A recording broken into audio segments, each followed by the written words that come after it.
Hey guys, welcome to BricksDaily Live this week. So this week, what I'm going to be doing is focusing on probably one of the larger photographs I've ever done, setups, and just the sheer number of minifigures or subjects that I'm going to be using in the shot.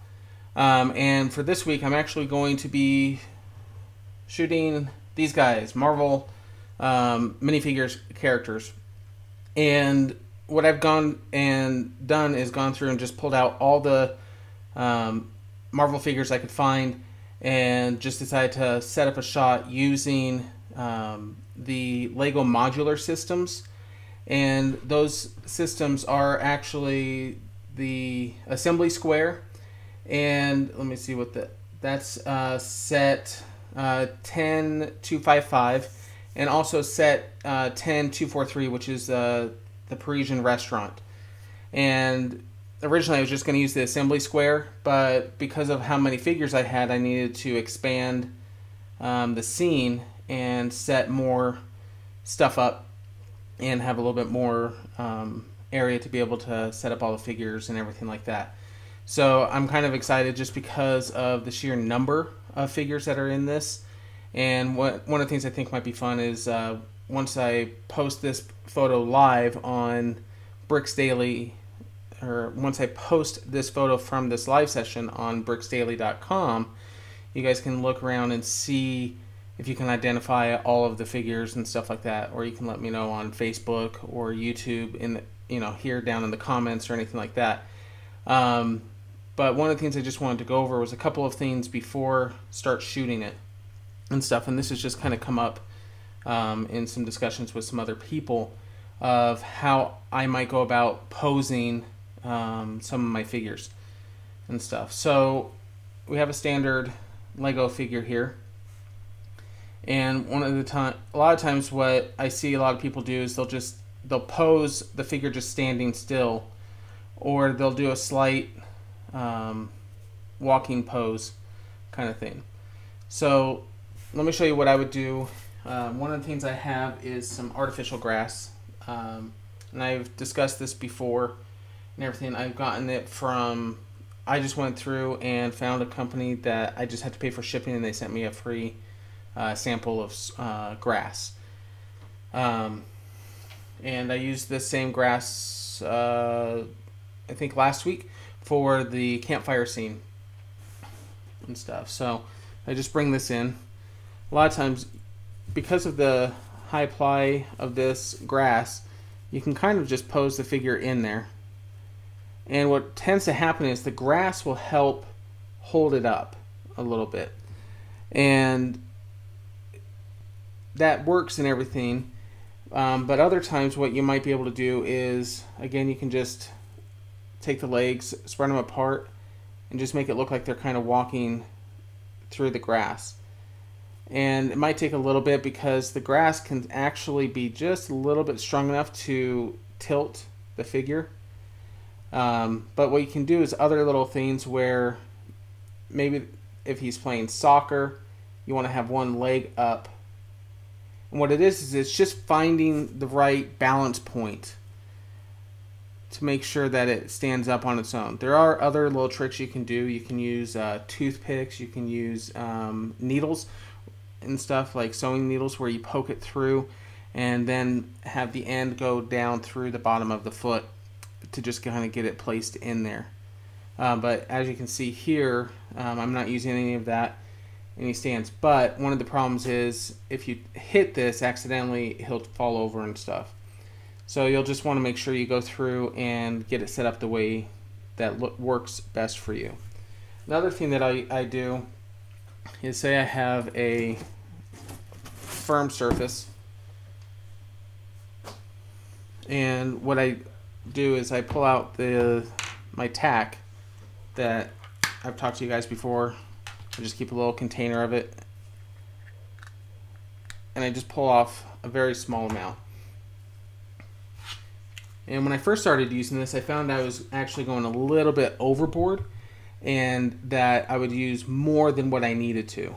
And I'll show you. So let's see if you guys can see that pretty well. So if you notice, I have about the size of his foot, and what I would actually do when I first started off is I would cover the entire foot. And what would happen is, if I put that on, I'll just kind of push out, and it kind of oozes out the bottom, but it works really well. I mean, it's going to hold the figure on there pretty good. I'm not going to have any issues. It will start to give away eventually. It tends to pull away from the object or from the surface. As you can see, it keeps on there, and I can get pretty, have him walk with just one foot up. But what I have found is I actually don't need that much. So if I just take a much smaller amount and I just kind of roll it up in my fingers, I just take a small amount and I place it right at the front foot, just a little bit, not too much.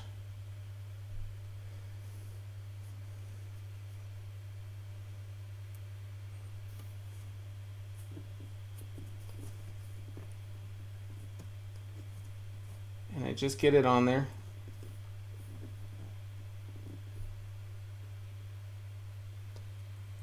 And what happens is you can actually see there's a little bit of separation between the back of his foot and the ground, and it allows you to get a little bit more. Now the only problem with this is you would have to shoot fairly quickly because as you can see, he starts to tip over.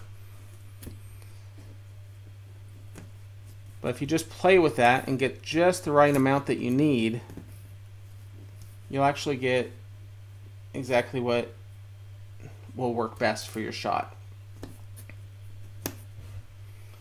So I find that just very helpful and everything, and it's very it's a pretty cheap way of being able to pose the figures and everything rather than always using Lego bases and stuff. And I'm able to then pose them the way that I want. I've also used the tack and adhered it to the back if I need to just kind of get them maybe up against a wall and stuff.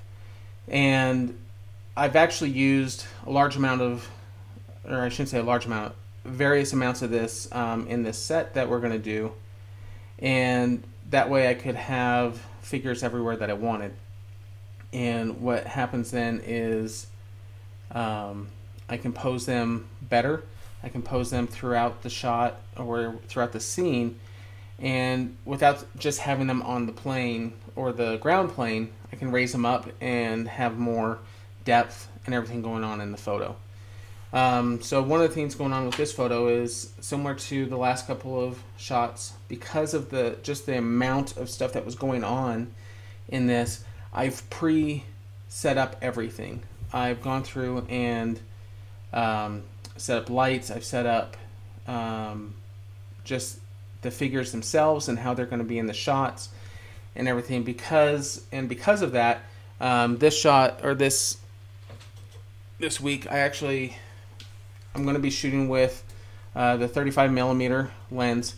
I've actually attached the camera that I usually use for the behind the scenes to the camera itself, so you guys will see a little bit more of what's going on. That way you can see what's actually happening in the scene. Just because what's going on here, and let's see if I can switch this over for you guys. So this is just a look so far at the scene. I got a lot of lighting just because I have a lot of stuff that needs to be lit up all throughout this shot, and with that it has a very small window of where I can actually set up that camera so you guys can see what's going on. And one of the things I ran into with this is just, you'll see here in a moment, I have some characters who are flying and everything. I want to do as much in-camera work as possible to minimize the post-production that's going to happen, because I just want to make sure it's not taking up a lot of your guys' time and everything like that. But I purposely did go in and I added in a figure using a kind of a stand for the flying to show you how I would take that out through cloning or using content aware and stuff. I don't know exactly which method I'll use yet until I switch over after we take the photos and switch over to Photoshop and start working on stuff. With that, I actually use Photoshop. It's not too expensive nowadays because of the subscription base. And let me see if I can actually... I'm not sponsored by Adobe or anything like that. I've just been using it for a long time. I know there's a lot of other sites out there or software out there. I use Photoshop. Everything else is trying to emulate what Photoshop can do, and you're just not going to be able to get the control that you can unless you're using Photoshop. But sure, I've done everything from doing all of my editing before on a camera app. I've even used the Adobe apps on my camera, and everything that I've used, nothing still compares to the power and flexibility of Photoshop itself. And let's see, let's pull up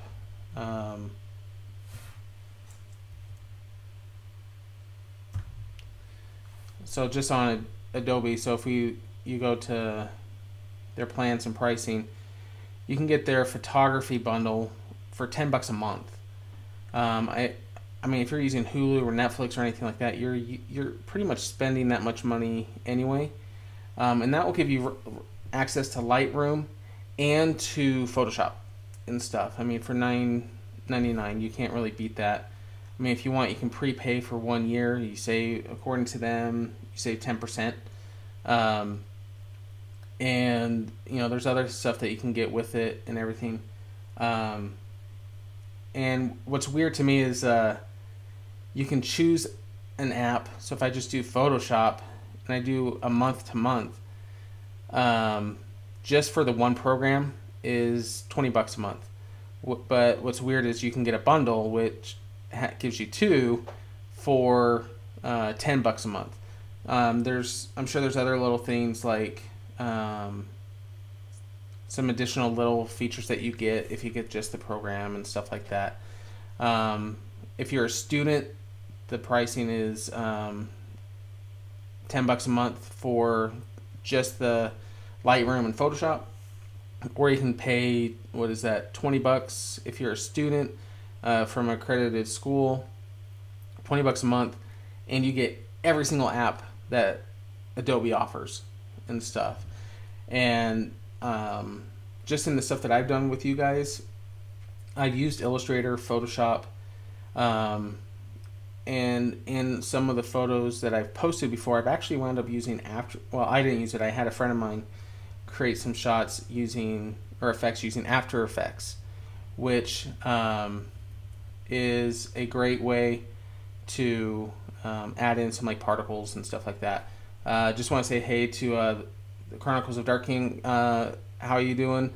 It's great having you on here and stuff. Hopefully if you have any questions, just let me know as we're doing this. So one of the things I wanted to also just talk about is making sure that you're using the right camera settings on your camera. Make sure that you really get to know your lighting, your such as your aperture, your shutter speed, and ISO settings, and how they impact each other. I've talked about that before. The other thing is make sure you're using the right kind of settings for your camera. So one of the things, a lot of times, if you're using like autofocus, check and make sure that you're using the right autofocus settings. A lot of times by default, cameras are set up for like a continuous autofocus. For this, I don't want the continuous autofocus. I'll explain that a little bit more as I'm shooting. And again, you just want to make sure that you are in control of what you're shooting and what your equipment is doing. If you do allow it to take control, understand why you're doing that. Don't just do it just because it's easier. Make sure that you fully are aware of what is going on and how it might impact your shot later on. So with that, why don't we go ahead and switch over and we'll start doing some photography.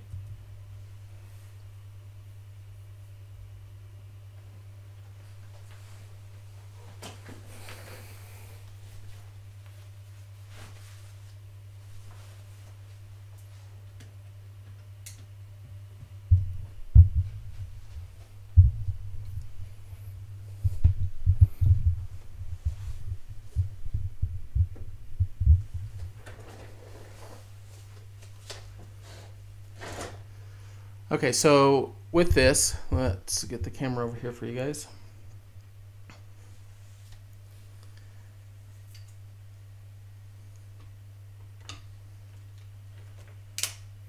Just getting this locked into the tripod here.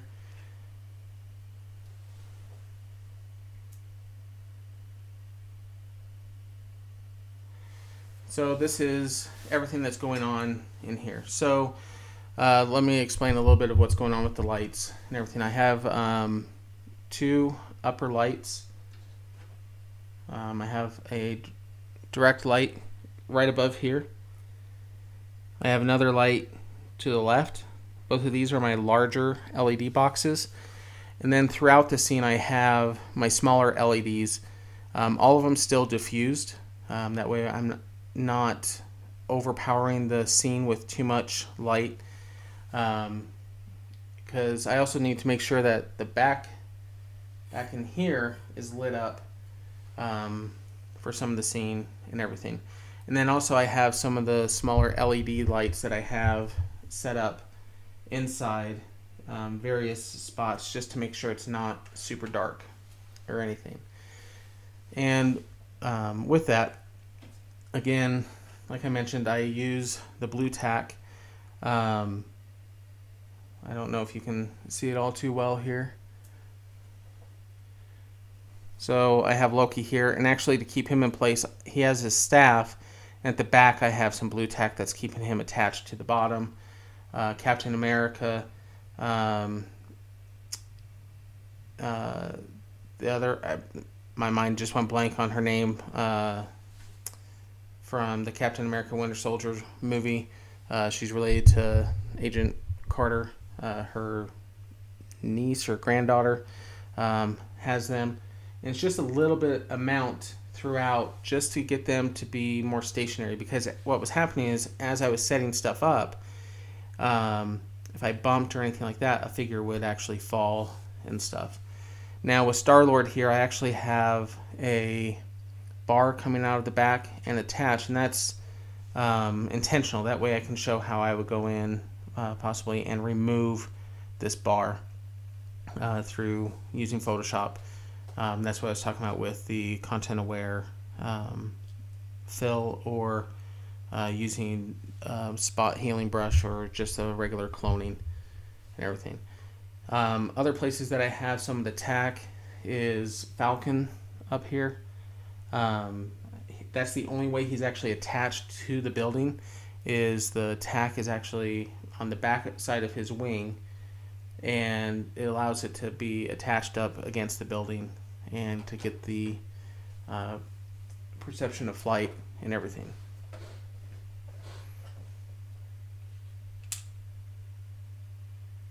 Now for this, I'm actually going to be doing probably about 3 or 4 shots, and these 3 or 4 shots are actually going to be used to combined into one final shot. I think I've talked before about layer stacking and everything, so I figured this might be a good time to do that. Now before having said that, just to let you know, sometimes layer stacking can take just a little bit of processing time on the computer, so once we switch over, hopefully that's not going to be too long or anything. And to do the layer or the focus stacking, what I'm going to do is I might focus back here, maybe on the Hulk, get him in focus, and then focus on Captain America and maybe 1 or 2 other spots.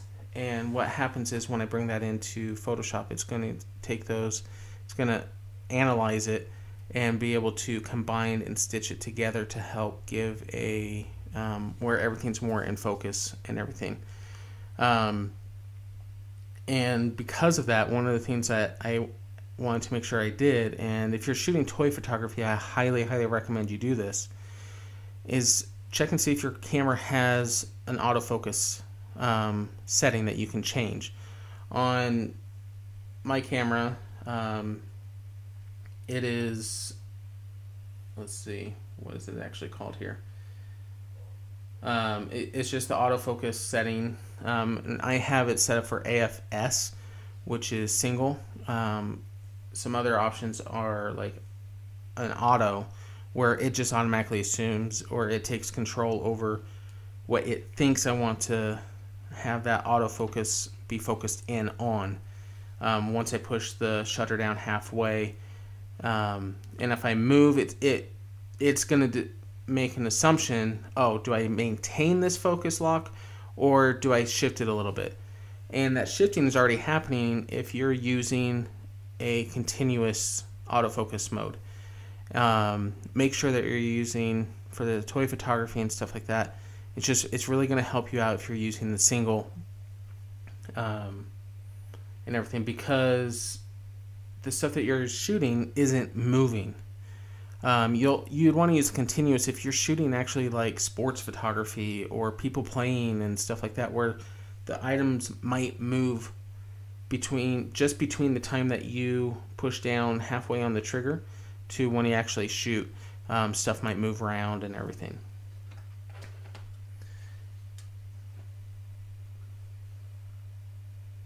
So what I'm going to do right now is actually just double check and make sure I got the right framing that I want. Now, what you guys are seeing right now on the screen is going to be a little bit different than what I'm seeing in my camera, because I'm using the which one am I using? The 35 millimeter. And so it's actually going to be zooming in on its own just a little bit. So it's going to be different framing, but you'll see that once we switch over to the computer and everything.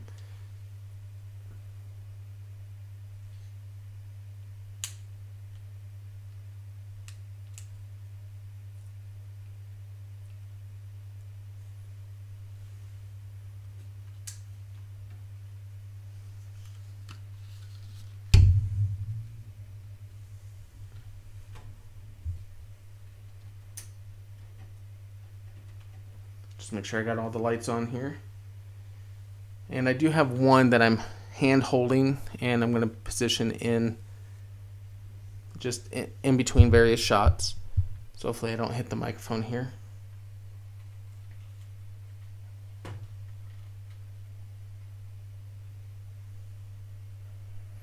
And you can probably see that, but it's actually not in frame on the camera.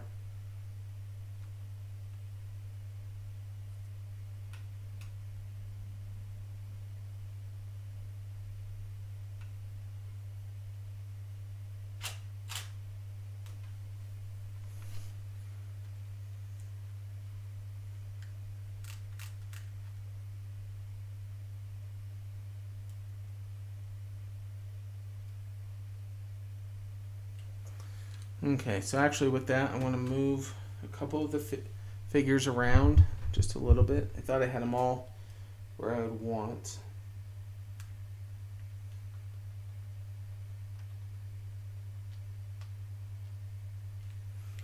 I want to bring Black Panther up just a little bit.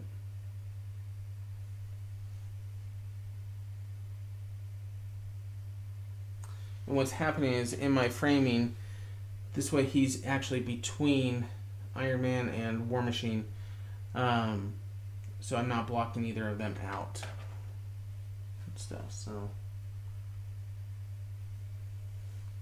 and I'm going to actually bring Loki up just a little bit.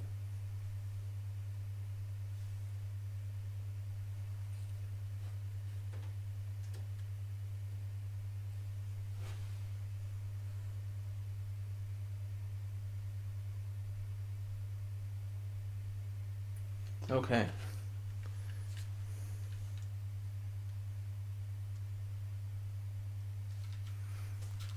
I'm just going to go in and, like I said, I'm going to take a couple different shots.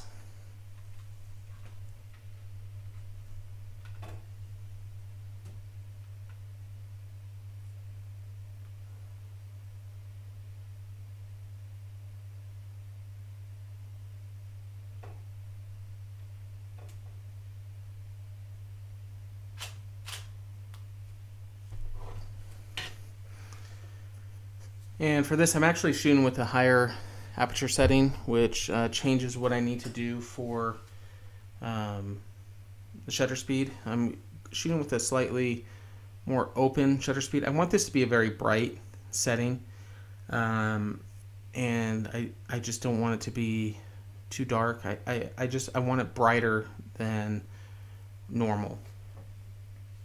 And so I'm just going to go through. So the first shot I just did, I actually focused on the Hulk's face, and then what I did was I brought the camera back in for my framing of what I wanted.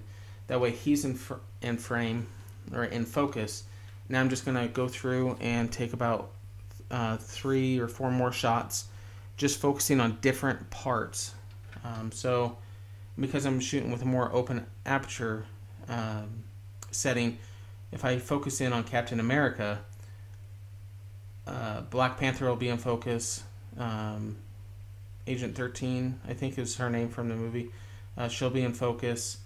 And so I'm just going to be focusing on a couple of different spots, and again that will just get stitched together in Photoshop and everything. So let's go ahead and just take a bunch of those shots here.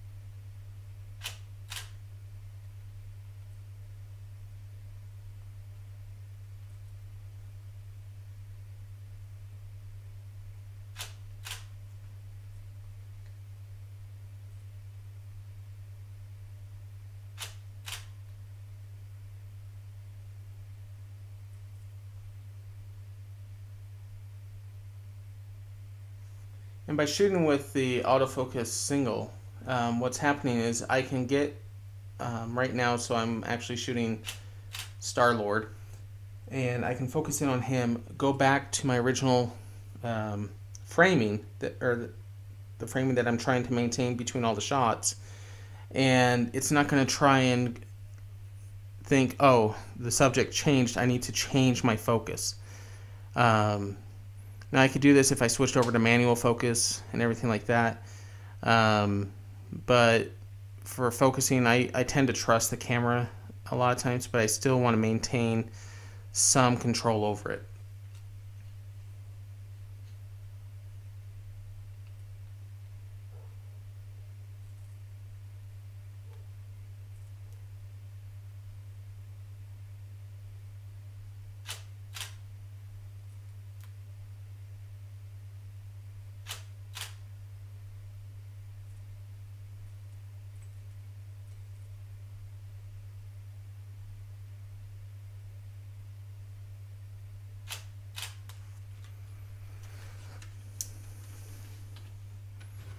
Okay, so let me double check some stuff here.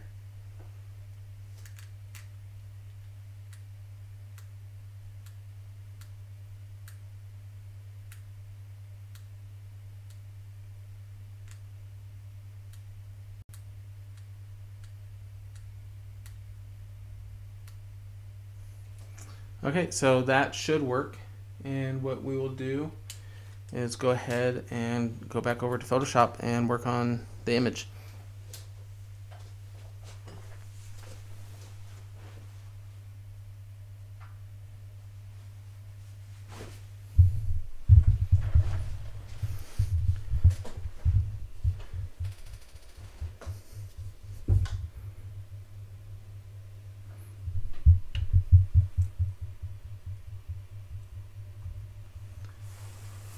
Okay, it looks like constant darkening. The rules should still apply to any camera that you're using. The best thing you want to do is make sure you just read your manual. And if you find a shot that you like, make sure that, or you take a shot and you're like, oh, this is great, this works out exactly the way I wanted, change it. Make a change, find out what that change is going to do. If your camera allows you to change the autofocus setting, change the autofocus setting. Make sure that if you're shooting something that's not moving, I'm assuming that you're talking about the autofocus and stuff like that. If it's not moving, there's no reason to have it on continuous autofocus. Because even if you bump the camera or you move stuff around slightly, you want to make sure that you're in control. And you'll see here, once I open it up in Photoshop, why for this stuff I want to make sure it's not changing what it focuses on in between shutter clicks and stuff like that. So it just allows me to go in and make sure that I maintain the focus on what I want it to be. Other things, you definitely want to make sure that it you know what settings are being applied.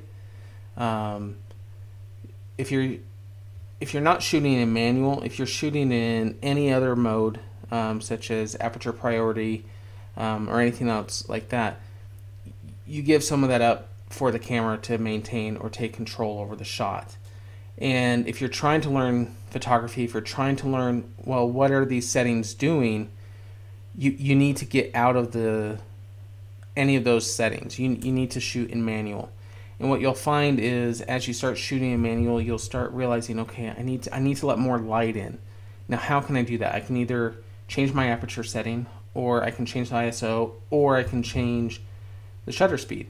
But if I change the shutter speed, how is that going to affect, or if I change the shutter speed, should I then also change my aperture? Or if I change the shutter speed, should I change my ISO setting? You just want to maintain and control what you're doing. I know a lot of photographers, they'll lock in a setting and then that's all they ever shoot with. The problem is you're, in a way, you're kind of becoming complacent, and again, you're allowing the camera and everything else to then just dictate what you shoot with. Should you always shoot with a super high ISO? In my opinion, no.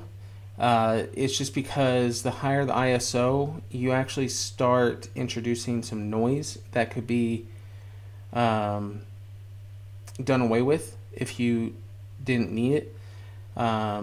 Should you always shoot with the same shutter speed? No, like I just mentioned in this shot, I'm shooting with a different shutter speed than what I've done before. Is it what everybody else would do? No. Not everybody shoots the same way. There are some general principles that everybody should follow. But it's your photo. You need to do whatever is going to be necessary to get it to the level that you want and stuff. So having said that, hopefully that answers your question. I don't know. Let me know.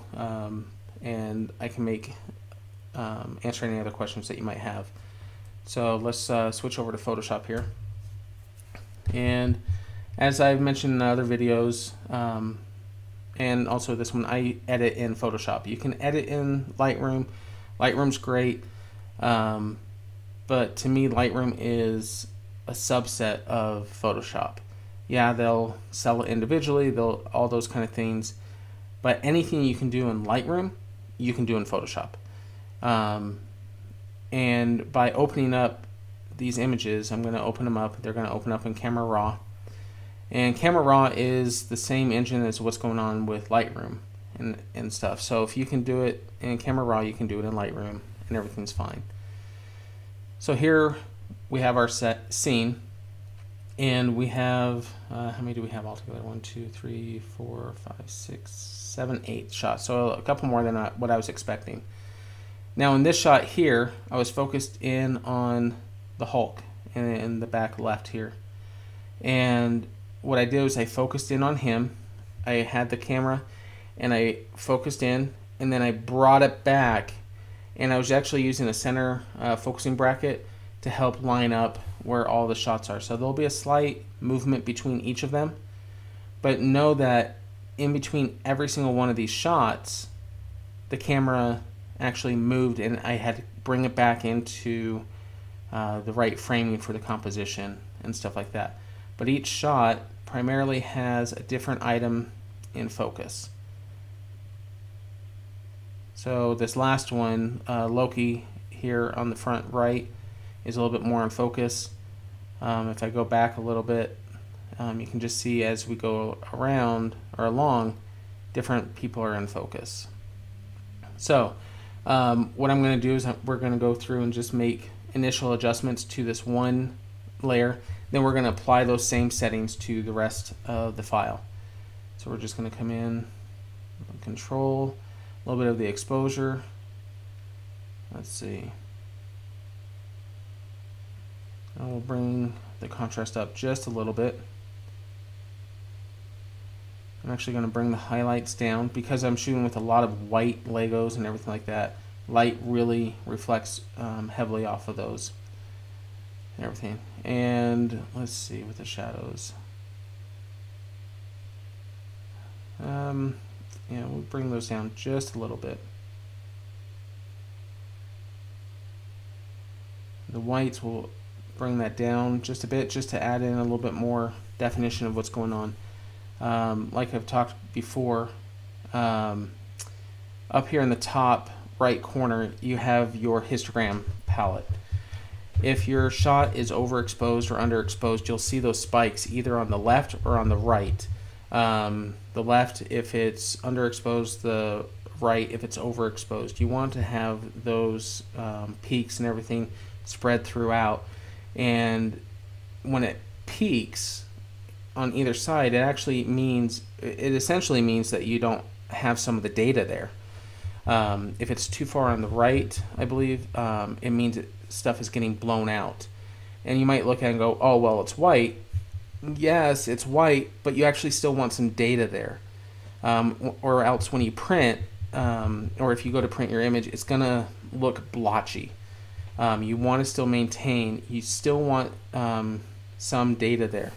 And then on the far left, if it's peaking, that means you have no data going on in the shadows. So let me actually zoom in here so you guys can see. Right now might be a little bit different on your guys' screen. If I bring this exposure up, I can actually pull out the information and see the line separations between the Lego blocks and everything. If I had shot incorrectly, what would have happened is that data wouldn't have been there. It just would have been dark and black. Now as I changed the exposure on this, if you look at that histogram up in the top, all of a sudden all the peaks started going up to the left. And so where that means that there's no data going on right here. If I actually commit this and everything like that, all that information's gone. I can't get it back or anything like that, and stuff. So what I want to do is I want to maintain the data in that shot. So I'm just going to undo what I just did, and now if I actually zoom in, it might be a little bit harder to see on your guys' monitor, just because there's a little bit of a color shift between what I see and what you guys do through YouTube and everything. And what's happening here is I can clearly see that this is the side of the canopy piece and this is the top, and there's actually a highlight that's going on right through here. And that's because that data is still there. It's not blown out. It's not being overpowered with the light and everything, or the lights that I was using in the shot. So once we go through here, I'm going to just bump up the clarity just a little bit, and like usual, I usually bring up the vibrancy. These are toys and everything. You want them to be vibrant. They're made out of plastic and stuff like that. They're supposed to be more vibrant, and that will help out with everything.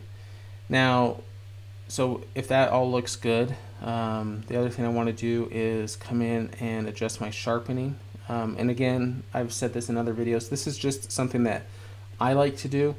Don't do it just because I'm doing it and stuff. You go through and you can increase that sharpening. It just helps get stuff in focus. And I also tend to bring up noise reduction.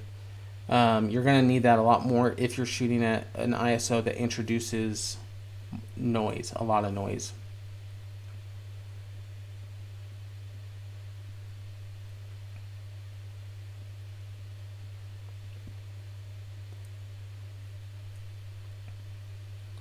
So again, the primary focus here was the Hulk. And because of the Hulk and the aperture setting that I was using, Ghost Rider tends to look okay. You know, the street lights, street lamps, and everything like that going on. Let's see if I go in here.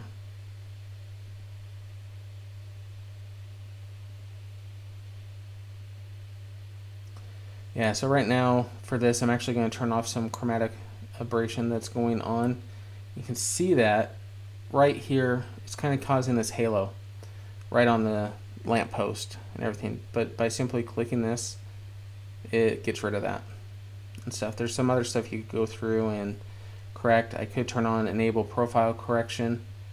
It's going to go through and it's going to say, okay, he was shooting with a Nikon and with a Nikon A5S DX Nikkor 35mm, and then it can go through and apply some stuff, some other settings.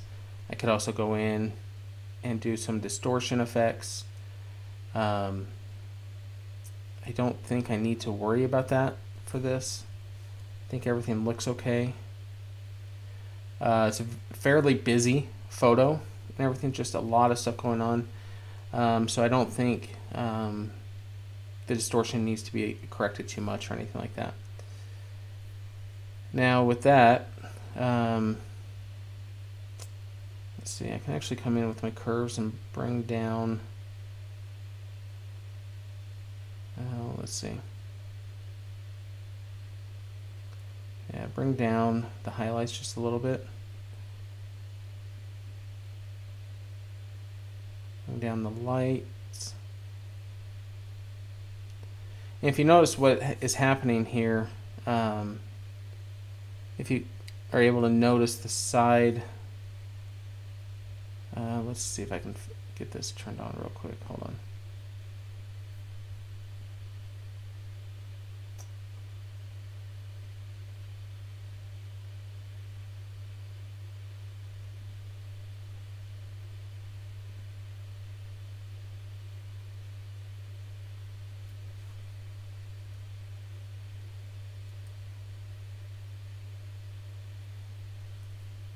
Okay. See if I can zoom in here just a little bit so you guys can see. If you follow the histogram up in the top right here, so I had, this is what it was before I started with the curves, the tone curve. You still see a little bit of a peak that's going on right here off to the far right. So if I bring this down, you can start seeing what was happening. It's removing some of that peaking that's going on. And that's possible because I'm shooting in RAW. All the data is still there. If I wasn't shooting in RAW, that information would have been gone. The camera would have stripped that information out, and I wouldn't have as much control as what I do now. Let me zoom out just a little bit here, and we're getting a little bit of peaking in the shadows. So with that, if I bring that up just a bit, and you can see what's happening here. The highlight clipping warning was there, so just by having that here, it's telling me that some clipping is going to occur and everything. So by readjusting those,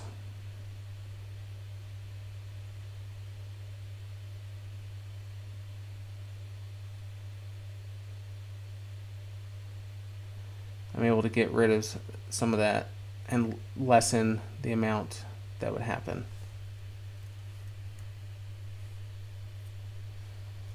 Okay, so again, we'll just get the settings that we want.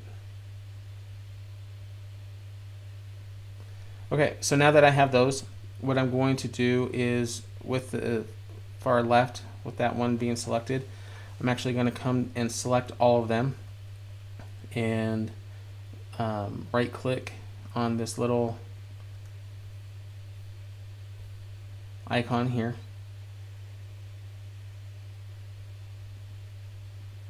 or just click, and I'm going to hit sync settings, and what it's going to do is it's going to take that first one that I have selected and apply the same settings that I had for that shot and apply it to all the rest.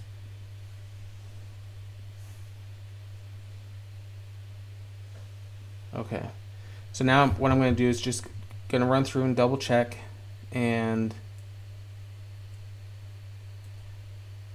make sure that I'm only opening up the images that I need.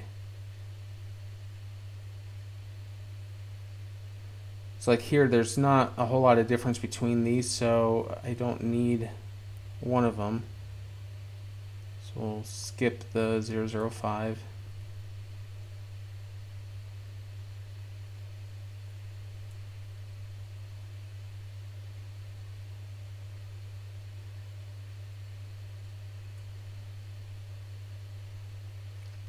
Okay, and the reason I'm doing this is because of what we're going to be doing here in a moment to show you guys the focus stacking and everything.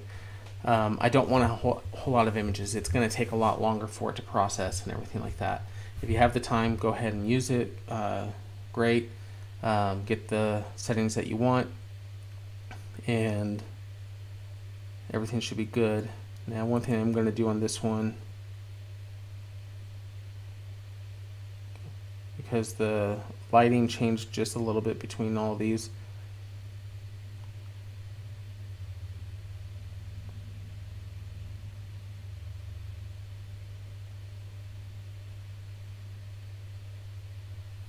And we're going to apply those settings to all the rest of these. Okay.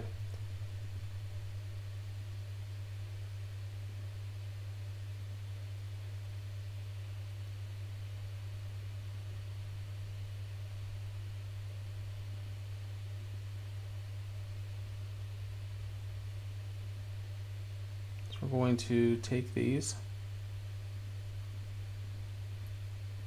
and open up 6 of them.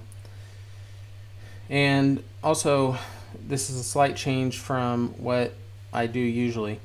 So I can tell Photoshop how to open up these images, and usually I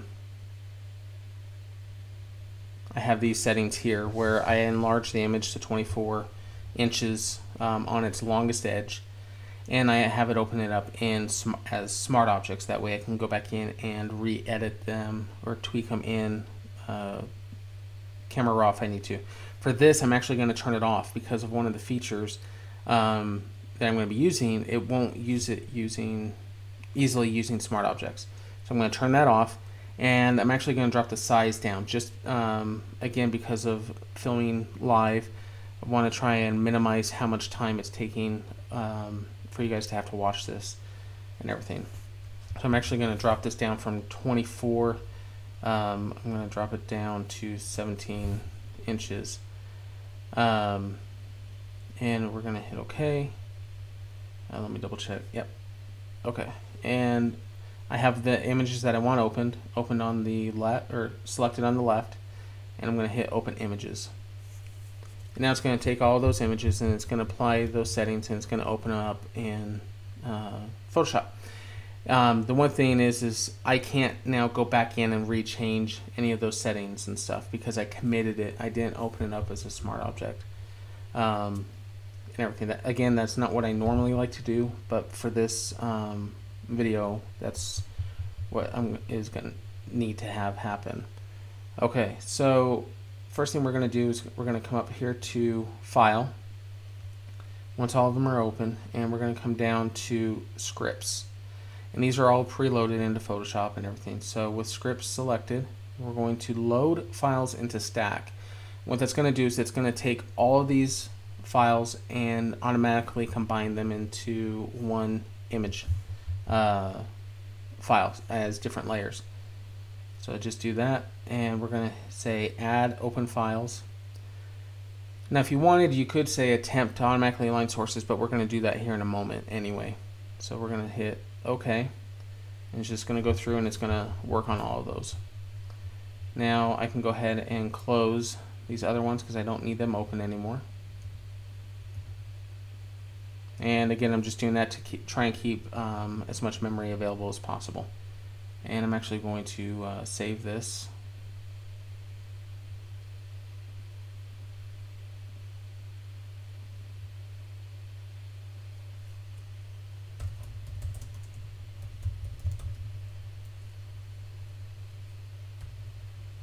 We'll just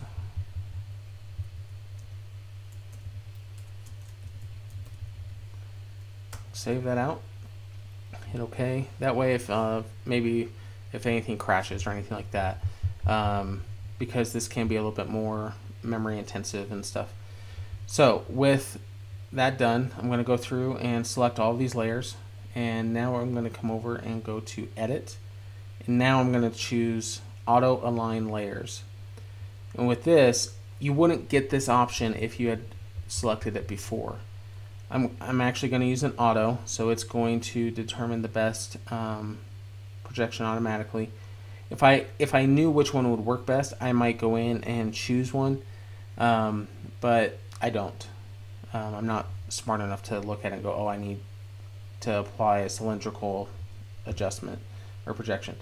The other thing is I'm going to have it do geometric distortion, and what that does is it'll actually fluctuate the image if necessary to help it align. And now I'm going to go ahead and hit OK, and it's going to take just a moment and everything. And it's actually a really cool thing that's happening. What's taking a while is it's analyzing and processing every single one of those image layers, and what it's doing is it's finding areas that are similar between each layer, and as it does that, it's going to go through and distort and manipulate and angle the images the way that it needs to, doing the best that it can. Like I said before, this does take a little while. I apologize for the amount of time it's taking. It looks like it's starting to chew on it here a little. And we'll just give it a couple more moments here. And as you watch the process, you can actually see, it'll tell you which layer it's working on. So right now it's aligning layer, and now it's aligning another one. And you'll see a slight shift or a pop once it opens up or finishes and everything. Once that happens, I'm going to save it real quick. And there's what wound up happening, the final result. So I'm going to just save that. Okay. Now we're actually going to do one more thing. So each layer is slightly different focus. As we go through, you can see what's happening with those. And I'm going to edit, and helps if I select all the layers. Now back over to edit and auto blend layers. And with this one, I'll go with the stack images and everything, and it's going to look at the tones and colors and everything. It's going to try its best to manipulate those, and also the content aware fill transparent areas. When this ran, if I zoom in here, you can see it, some of it became transparent and everything. It's going to do its best to try and fix that. What I do is I'll usually turn that on, and then if I need to, I'll crop out those corners or edges if I need to and everything. So just hit OK. This one goes a little bit faster.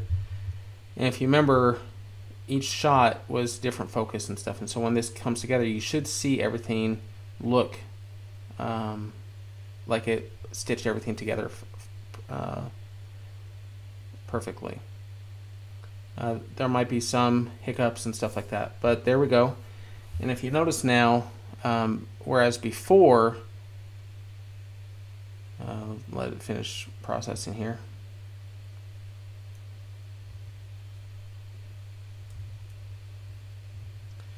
It went through and it did the auto filling of the corners and everything. So if I hit undo, if I go back, it looks like that, and now it looks like that.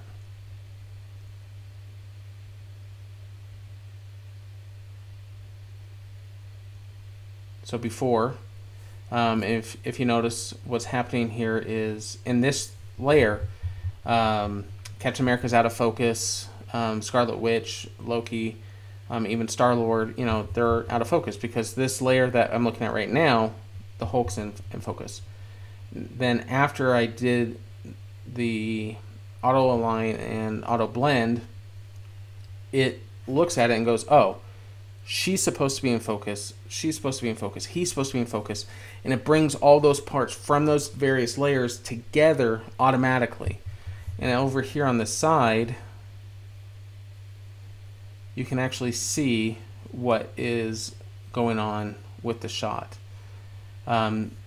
These are the original layers, and it's gone through and it's masked out. If you watched any of my other videos, how great the masking is and stuff like that, it's masked out the parts of the image that aren't necessary, and then it takes all those and it creates a merged file on top. So if I wanted to, I could go back in. So if I turn off that layer, and that merged also applies the outside content aware fills, and if I turn off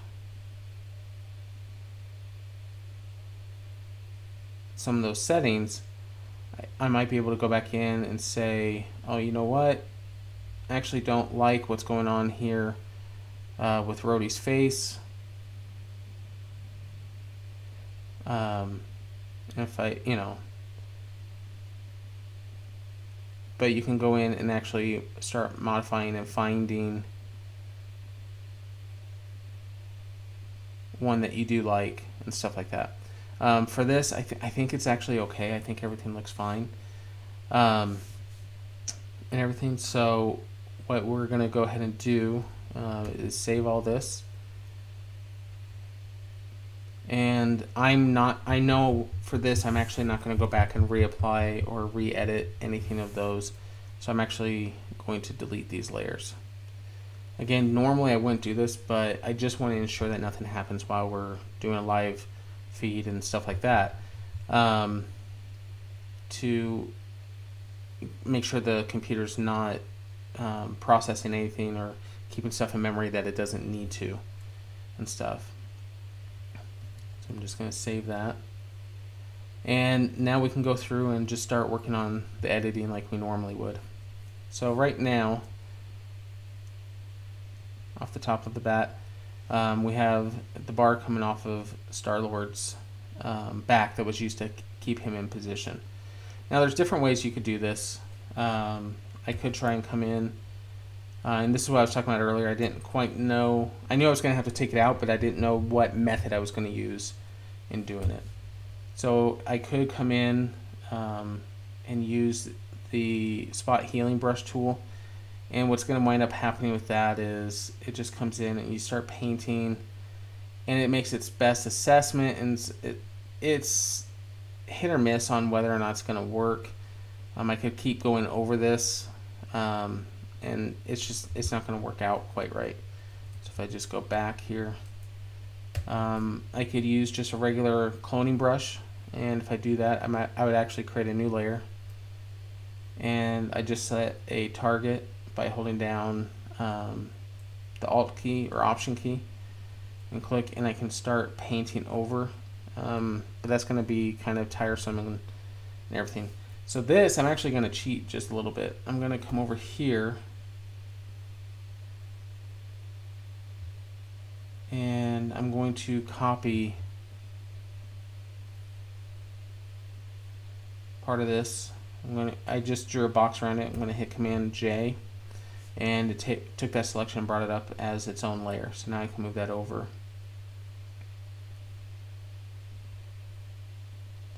I'm going to just change the blend mode just a little bit so it helps me work on this.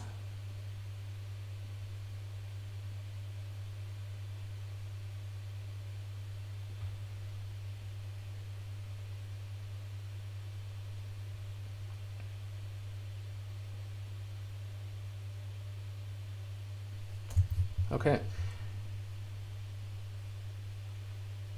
Now I'm going to mask and actually start painting out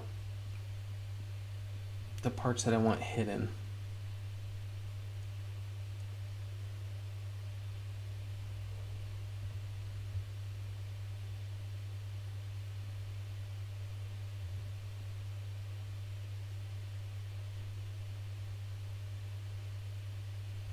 So that got me a lot farther along than it would have if I had gone in and just tried individually cloning out certain parts.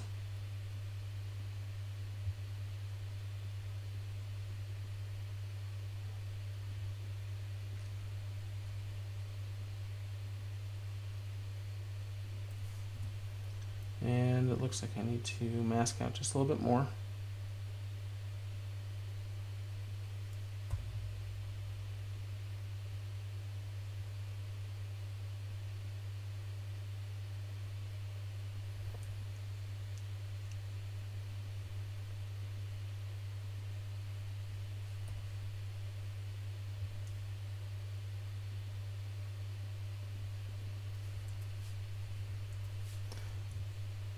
Okay, so now I'm going to create a new layer, and I don't have anywhere else that I can steal that data from or borrow it.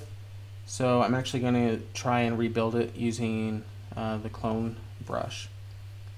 And for that, I'm going to zoom in. I've created a new layer, and selecting the clone brush, I'm actually going to use slightly larger brush size, bring the softness down just a little bit, or hardness a little bit smaller here.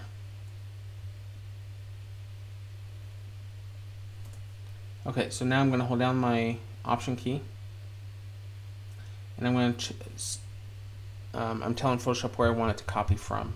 So I'm going to choose here. Now if I come over, it actually gives me a preview of what is going to start happening.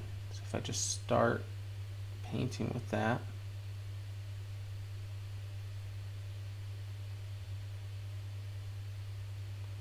and I can release, and it's going to start copying again.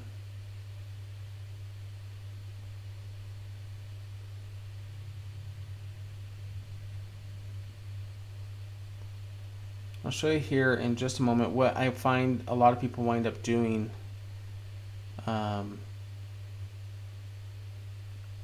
as they're cloning, and how you can wind up telling that something's been cloned a lot of times, is they tend to just leave that. And so when it's zoomed out, they think it looks okay and stuff like that. But if you see like a before and after shot, like I do, a lot of times I'll go, oh, they had a stand in there, they had something else, and I'll look to see how they took it out. And you can see that they just very, very quickly went in and did it and everything. So having done that initial cloning, I'm switching over to the spot healing right now, and I'm going to come over some of these areas, and it looks at it and goes, okay, I think he wants this to happen. And it starts doing some pretty cool little magic in the background and everything. And it allows me to just start really taking the stuff out that I don't want.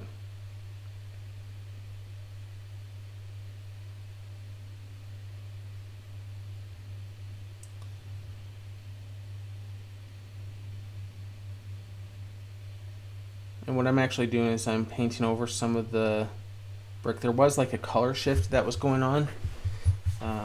Here, I can show that to you if I turn this off for a minute. This over here is actually a different tone than this is over here. So rather than worry too much about that, because this is such a small area of the photo, I'm just coloring over all of it to get that right coverage that I wanted.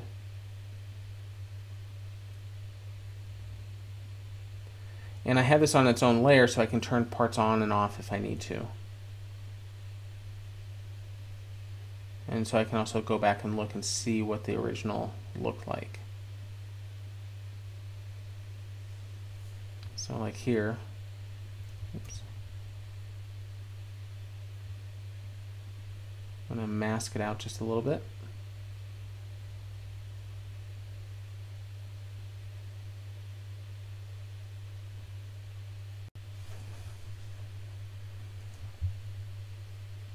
Okay.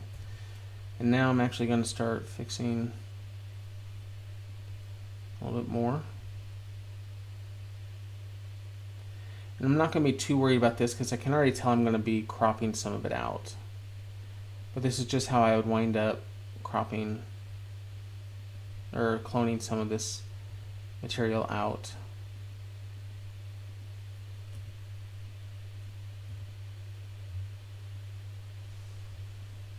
It's just a matter of going through and rebuilding the items, trying to determine, okay, what would have been behind here, what would have looked like without the item there. So, and for this, I'm actually going to probably crop it right below there because I don't like what happened when it rebuilt and what it did to this corner over here. So I'm actually going to wind up cropping some of that out. There's no sense in going in and trying to rebuild it if I know I'm going to wind up cropping it out. So right now I'm just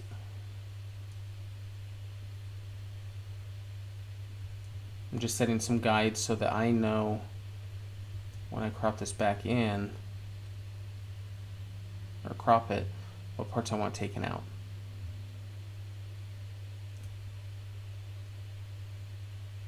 Okay. Now with that,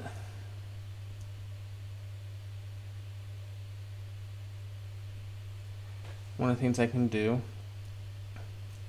here, let's see if we can get rid of a little bit of this stacking that was happening. That's just the way that the modulars are built and everything like that. So I'm actually going to use my pen tool to make a selection.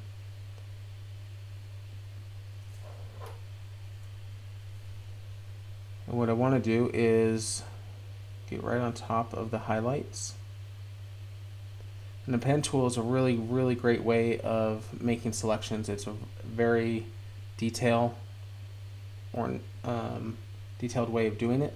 There's a little bit of a learning curve on learning it, but once you learn the pen tool in Photoshop, you can use it in Illustrator, you can use it anything that uses like a vector type of tool like this.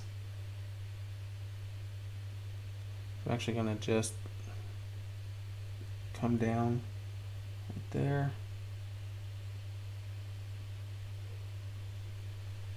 And we're going to see how this looks. And one thing as you're using Photoshop to keep in mind is every way that you know how to do something, there's quite honestly about 3 or 4 other ways that you could do the exact same thing. Every time Adobe comes out with a new version of Photoshop, they a lot of times will introduce new ways to do something to make it easier for certain people. Where people that have been using it for a long time go, oh, well, you could have already done that using this method, but they're trying to make it easier and everything. So it's whatever way you find is helpful. So I'm just going to make that into a selection. And then I'm going to do a copy merged, and I'm going to paste it. And just bringing that down.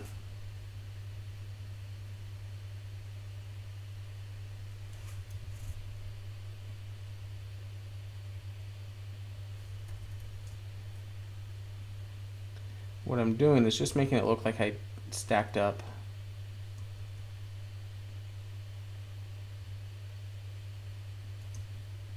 some of the Legos.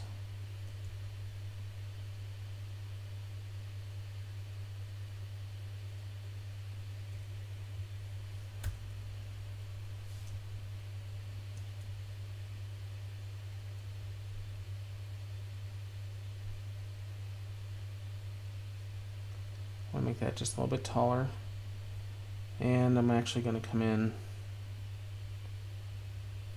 with the, what's that, the warp mode, and just really control how that is going to scale on there. And some people might look at it and realize that it doesn't look quite right, but it's going to look better than having all those exposed studs, in my opinion, and stuff. So I'm going to just go ahead and commit that.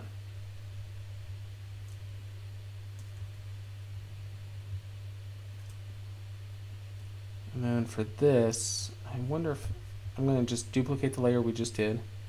I'm going to bring it over.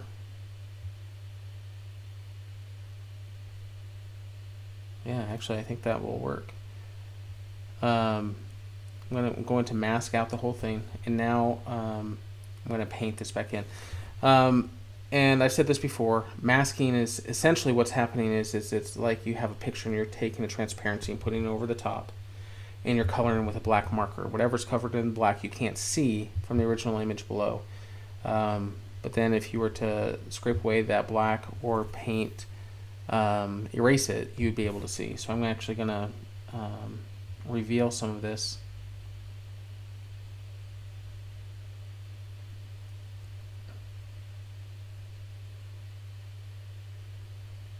I'm just going to kind of follow the legs.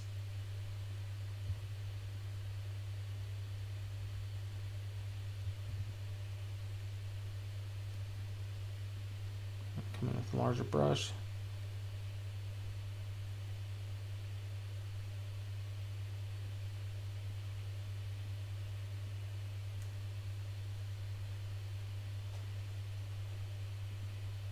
Now that I'm here, I'm actually just going to need to fix this.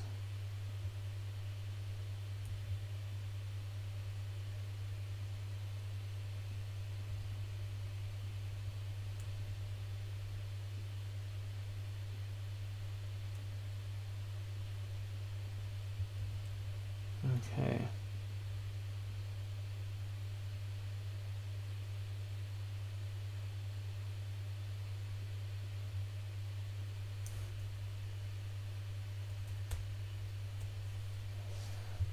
Now with that, that layer, it's a little bit of a different shade and everything. So I'm going to just pull up my layers. I did that by pushing Command L with having that layer selected. And I'm just going to try and darken it just a bit.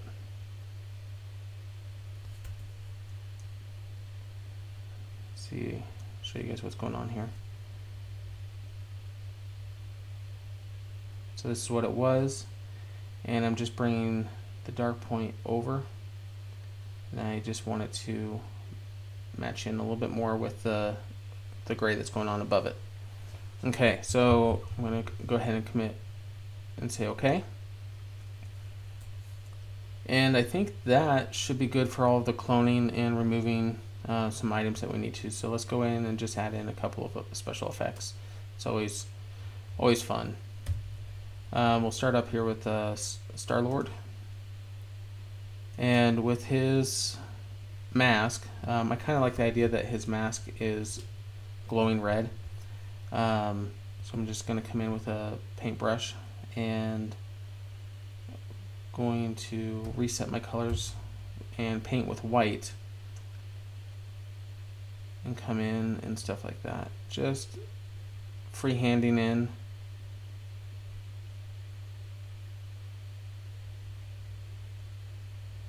And I tend to do this similar to what they do with the lightsabers in Star Wars and everything like that. It's actually the glow that comes off that gives you the perception that it's glowing a certain color. So if I just pull up layer styles, and I'm going to go in with an outer glow, and right now it's set for blue, but we want that to be red.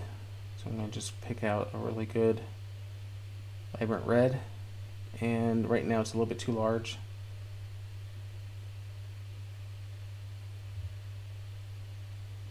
And you just want to go through, find the setting that you want. So it went from having just looking white to now looking like it's glowing with a red. I do have it set for hard light.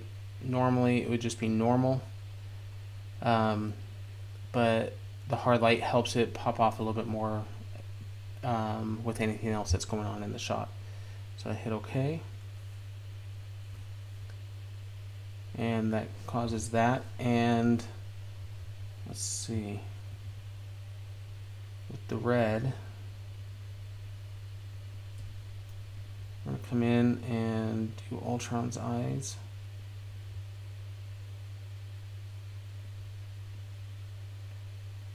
I'm just painting on that same layer that I just did everything else with.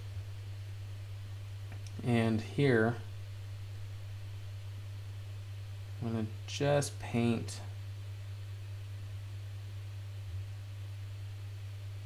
the decoration going on with his, what would be his mouth area.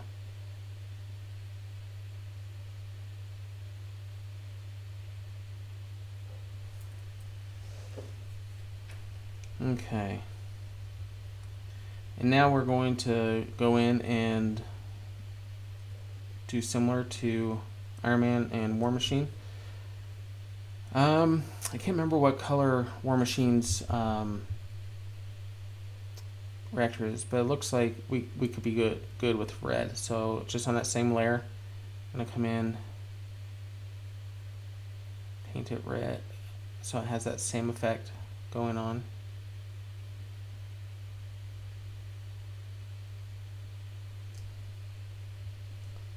And we're going to create a new layer, and what I'm actually going to do is copy the layer style from what we just did and paste it. And here on Iron Man, I'm going to start painting, but as you know, it's not supposed to be red, so I'm going to just pull up the layer styles. We're going to change that from red, let's find a good blue.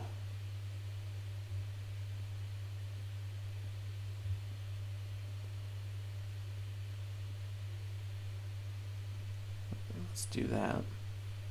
And I'm just going to paint these various areas, just where I think on him I have that. And I'm also going to do his eyes up here.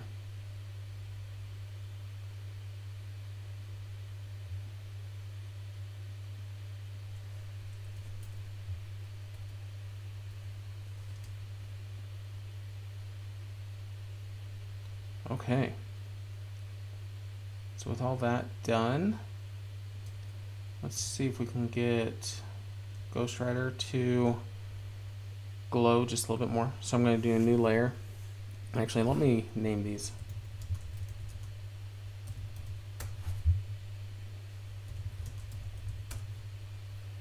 Okay.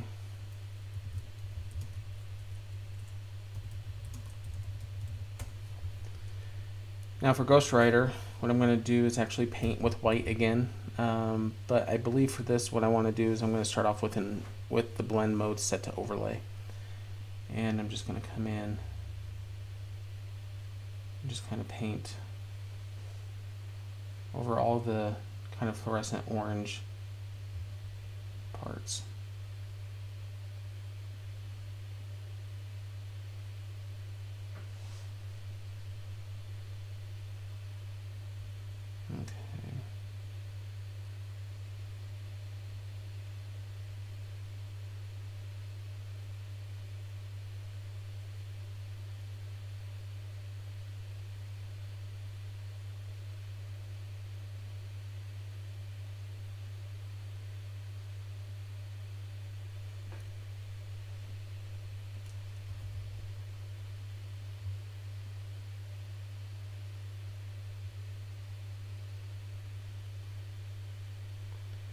just get that going.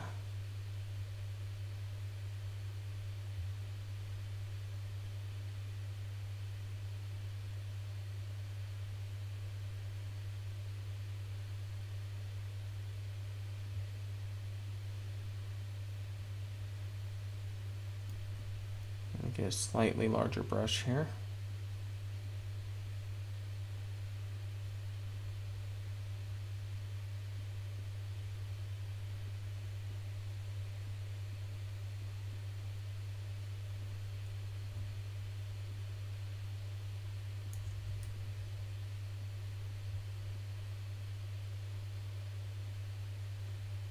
Okay.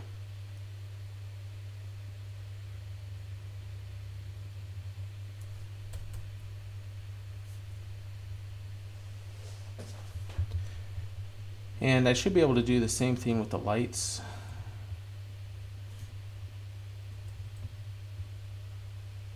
Just kind of brightens them up just a little bit.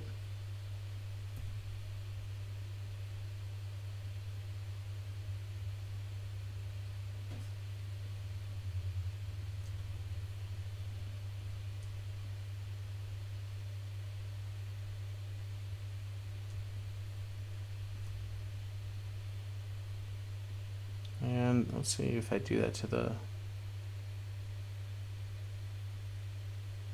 That might seem a little odd. Yeah, let's not do it to the water there.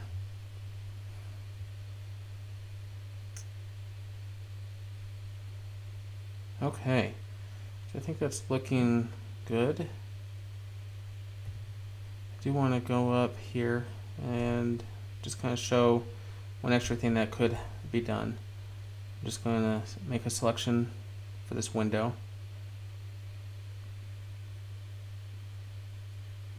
Let's say it looks a little bit dark, but we want it to look like it's lit up and everything.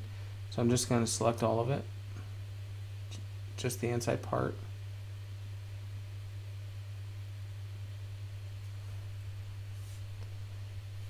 And I'm going to just do a copy merged. That way it selects everything that's below it. For this, I probably just could have gone down to the initial layer and copied it, but the copy merge will work. And then I'm going to paste it. I'm actually going to invert it by holding, pushing Command I, and it does that. Now that looks a little bit weird and everything like that, I know. But I'm going to come down and change that to luminosity. And now it makes it look a little bit brighter up there, before and after. Just kind of makes it look like a light's on in there or something. So I think, we're going to go in and crop this now, following the guides I did earlier.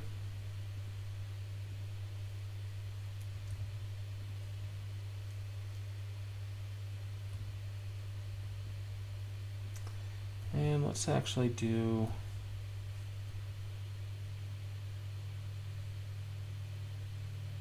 just doing a fairly rough selection of Star-Lord here.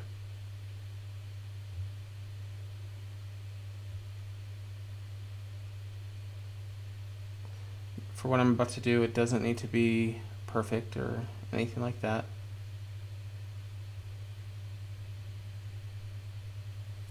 Okay. And again, we're going to do a edit, copy merged, and I'm going to paste that in.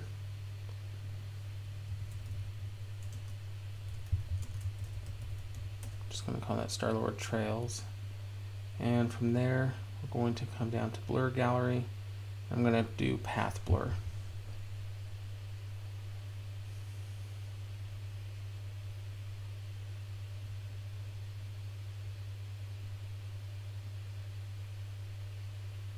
And what I'm going to just do is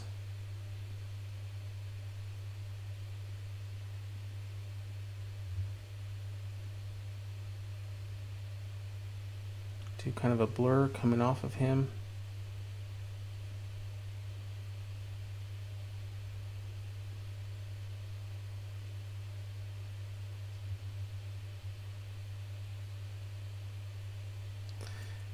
and we're going to go ahead and apply that. Give it just a moment.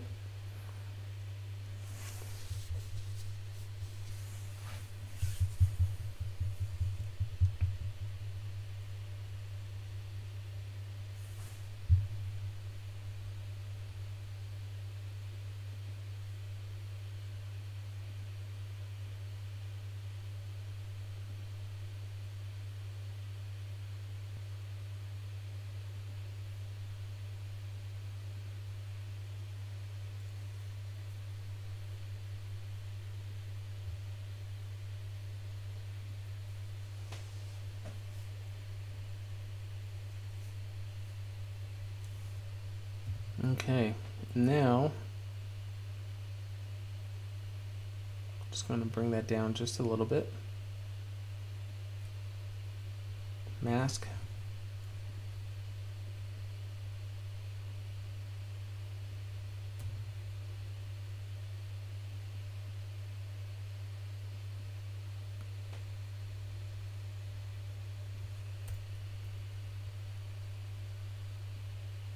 And just do that to give a sense of motion.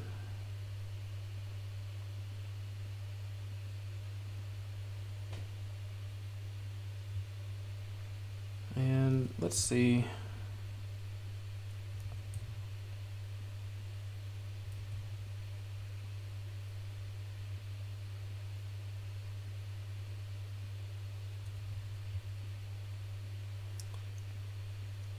Just going to kind of create my own vignetting here. Bring it down just a little. And let's see.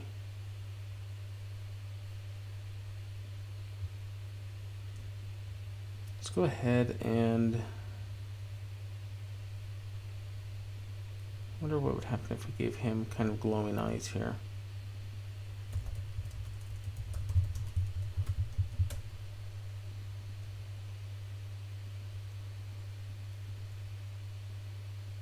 Paste the same style, and it looks like his eyes should kind of have a yellowish color.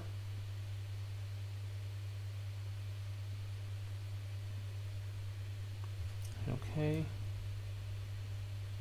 and just come in here.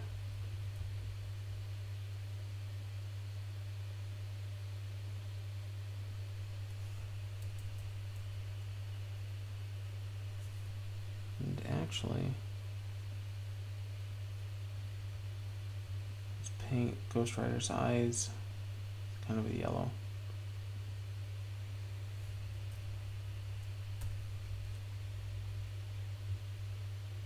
Okay, so I think that should work for this image and everything. And what I think helped with this shot, and hopefully you guys found it helpful, is using some of that tack to make sure that the figures stayed in place where I wanted them to. And the other thing is because I knew I was going to be doing a focus stacking on this, making sure that I definitely had my camera settings switched over to autofocus single shot. That way it didn't continue to try to change focus as I was moving from one part of the image and reframing with the shutter halfway clicked, and then just running through and changing or doing the auto align with all the images, and then the blending and everything. And then once that happened, I was able to go in and really manipulate some of the final stuff and everything, making the final corrections and everything, so that way it gives what I was envisioning in my head a way to live on in the shot and everything. So what I want to do is just give you guys a final look at it here, and in just a little while I'll have this posted over on BricksDaily.com and some other areas that I tend to post, and also on Instagram and everything. But what I'll do is I'll see if I can post a larger scale version of this, and just to see if you guys can name all the figures that are in here. See if you guys can find them all and everything, and let me know. Let me know either on BricksDaily.com or Facebook or anywhere, just which ones that you guys see and everything. A couple things that I took away from this shot is, one, I have got to get my figures more organized. As I was going through and finding stuff out, all of a sudden I'd find, I'd be like, oh, I completely forgot I had Black Panther. Or even sitting there and I didn't even realize I had Falcon and stuff. I don't remember what set he came in. But I have him and stuff, and so it's great. So now I can actually start thinking about what I want to include him in some future shots and everything. And also using the auto align layer and the blending is always something that's great to practice out, and everything like that. It really is something that you don't want to use all the time, but if the shot calls for it, you can really find it helpful, and it will come in useful when you need to. So hopefully you guys enjoyed this. You found it helpful and everything. Let me know in the comments below. Also, if you have some Marvel figures yourself, I'd love to see what you guys shoot with them, especially if you found anything helpful in this video or in any of the other videos that we've done, and post it on Instagram or anywhere that you want. Use the hashtag BricksDailyChallenge, and would love to be able to highlight some of those shots and everything. I do have one here recently done. Let me see if I can pull it up here.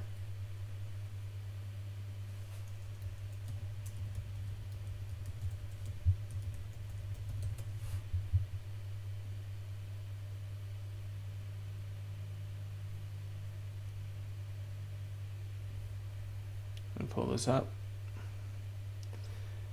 So you've seen a couple of them. What I wanted to highlight was Pincy Pics. I've seen their stuff, really great looking photos. Switch over to their channel here. You know, if you guys do go follow this guy's stuff is great lighting, great setup and everything. One of the things, like in this shot, I love how he got the First Order Trooper leaning over to the side, bringing in Little Mermaid hair and everything. I think that's what the hair piece is from. Great lighting. I think that's the movie theater, the Cinema Palace. Great Lango Ninjaga tie-in, and everything. And I think this is using the foil background, maybe, that talked about a while back. But check this guy's stuff out. Great stuff. Make sure you follow it and like it and everything. It's great. Great content, and the colors and everything that he's able to pull out are great.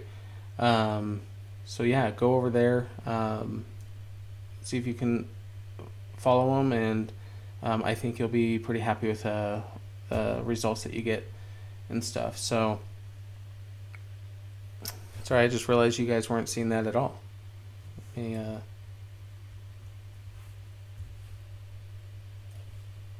pull that back up here.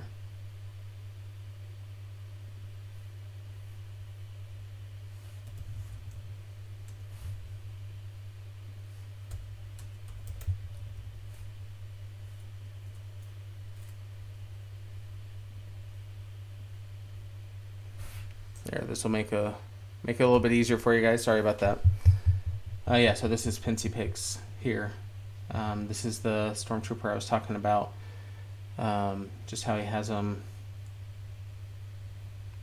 leaning off to the side. It's a great composition, great setup and everything. And then what I was talking about with the Little Mermaid's hair, I believe that's the set that comes from. Here's the Ninjago tie-in using the Palace Cinema. Great lighting coming from the inside, just kind of gives this sense of wanting to draw you in. And here's, I think, shot that's being used, possibly using the bokeh effect that we talked about. I don't know. Pixie, if you're watching this, let me know. Were you using the foil background? Did you find it helpful and everything like that? And just like I was saying, just the detail and the lighting that Pix is able to bring out in the shots are great. Great color here. I mean, it's just reminiscent of the opening scene from Guardians of the Galaxy. So if you guys aren't following Pix, do it. Let's give this guy the love that he deserves. Great pictures and everything. Also, it looks like has a Facebook page. I don't know if I'm following on Facebook, but yeah, I'm gonna go ahead and like them, and just great shots and stuff. So yeah, if you guys aren't following Pix, go ahead and follow them. And if you guys want me to look at some of your stuff that you've shot, use the hashtag BricksDaily challenge. I'll look at it and maybe give you a shout out during the videos and stuff like that. So with that, hopefully you guys found everything that you need to helpful with this. Like us and visit us. Go to BricksDaily.com and follow us on Facebook and Instagram. And if you guys have any suggestions or questions on what we might be able to feature later, let us know. And until then, thanks for watching, and hope you have a good day.